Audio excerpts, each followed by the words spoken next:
而 TOEFL 咧同埋 IELTS 呢兩類嘅英文考試咧，經常都喺唔同嘅年齡層或者朋友圈裏面咧都會有提及到。而我自己咧最常聽到咧，可能係讀書時期有啲朋友仔、有啲同學仔，佢哋諗住去外國讀書啦，諗住移民啦，就要考翻呢兩個英文試喺旁身，咁就是但一個揀一個啦。咁但係咧，去到近年咧，喺我自己嘅觀察咧，有啲朋友即使佢哋咧選擇留喺香港繼續工作，或者留喺香港升學都好咧，都想考翻個英文試旁身。可能係話啊，嚟緊咧，如果我入咗間國際公司裏面工作咯喎，會唔會有 IELTS 或者有 TOEFL 咧？會易啲晉升啊？會佢哋即係將我 send 到去外國裏面工作啊？都有呢啲可能性喎。咁就想問下校長啦，呢一個嘅説法又係咪真係喺呢一個即係最近裏面流行當中嘅咧？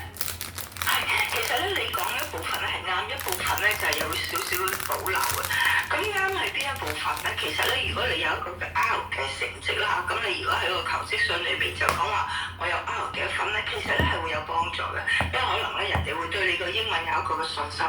咁但係咧，其實喺一啲嘅新聞裏面咧，可能咧即係大家都會留意到咧，最近一啲嘅外國嘅即係大學啦，咁包括甚至香港都有嚇，就係收到一啲嘅 IELTS 成績好高嘅。咁但係嚟到咧，發覺佢連基本講英文都唔得嘅咁。咁呢個有兩個可能性啦。第一咧就係可能根本佢就係注重於考試，係專研去考試，就正點樣應付考試。但佢本身嗰個英文能力咧就唔係去到呢個地步啦。咁當然另外咧，亦都係之前香港亦都經常報道，可能有啲嘅即係代人去考或者等等啊咁。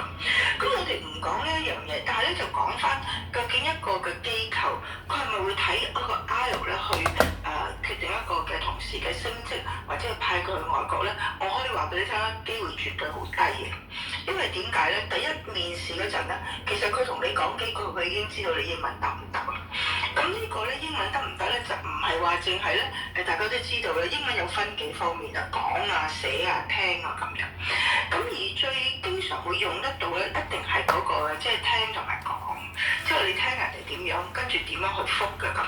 我發覺咧好多時候咧，甚至啊，我都係覺得有同樣嘅情況，就見到佢佢點樣考翻嚟啊！我真係即係拗晒頭，考咁高分，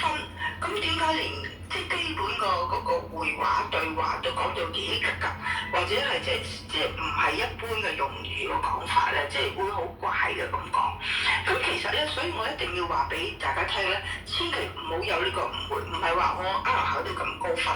我就唔需要注重我去講嘢同人哋溝通。咁其實咧，當你將來去到一個職位上邊，你點樣能夠去同人哋喺面試嗰邊傾偈，或者調翻轉喺工作上邊點樣能夠運用呢個英文，尤其是咧喺寫嗰方面啊，咁呢啲咧先至會係個階段